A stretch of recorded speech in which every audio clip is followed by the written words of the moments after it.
The Lemonade Crime serves as the sequel to Jacqueline Davies' elementary school reader novel, The Lemonade War, published in 2011. Continuing the story of entrepreneurial siblings Evan and Jessie, this follow-up delves into the mystery surrounding the theft that concluded the first book. At its core, the novel raises the pivotal question of how to address a wrongdoing, through vengeance or justice.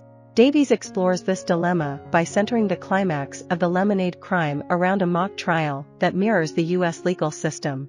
Through this lens, she examines the distinctions between evidence and intuition, facts and rumors, and the pros and cons of an adversarial judicial process.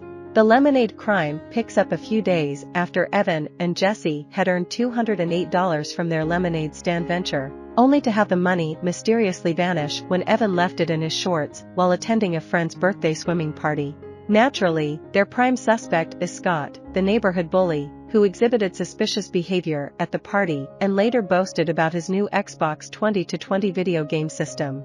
Both Evan and Jessie have an instinctual feeling regarding Scott's guilt, prompting Jessie to indict him and organize a trial to determine his innocence or guilt with a jury comprising their fourth-grade classmates. During recess, Jessie serves Scott with an arrest warrant, informing him that the trial will take place after school on Friday. Jessie then assigns various roles to her classmates, with David assuming the role of judge, and other party guests serving as witnesses. Acting as the prosecutor, Jessie represents Evan as the plaintiff.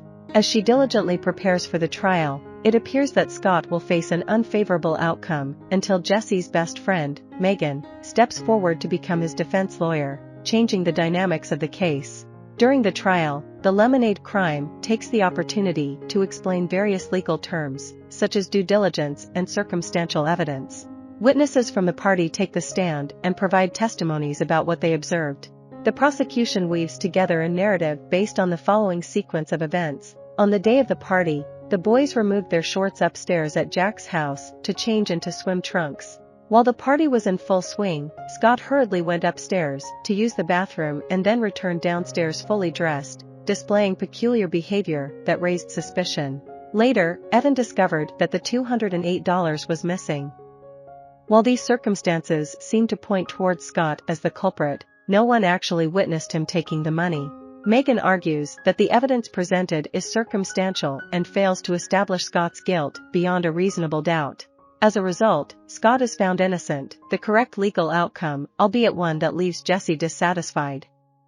After the trial, Evan challenges Scott to a one-on-one basketball game. Driven by anger and resentment, Evan aims to outshine Scott on the court as a means of making him feel remorse for the theft. Although Evan wins the game convincingly, the victory feels hollow. Scott sustains injuries from being hit and elbowed by Evan and rushes home. The following day, Evan decides to visit Scott's house to offer his apologies. The boys eventually reconcile to some extent, spending time together and playing with Scott's Xbox. However, an accidental mishap occurs when they accidentally damage Scott's father's new TV while playing with a baseball, causing it to break. Scott's father becomes furious, revealing that Scott's life isn't as perfect as Evan had assumed. Evan stands up for Scott when his father reprimands him. Then, in a moment of remorse, Scott retrieves the missing $208 and apologizes sincerely. Evan forgives Scott on the spot, fostering a sense of resolution between them. Davies implies that fostering compassion and maintaining open lines of communication prove to be more effective in resolving conflicts compared to engaging in accusatory confrontations. I hope you enjoyed this video. Leave a like if you did and be sure to subscribe. Thank you.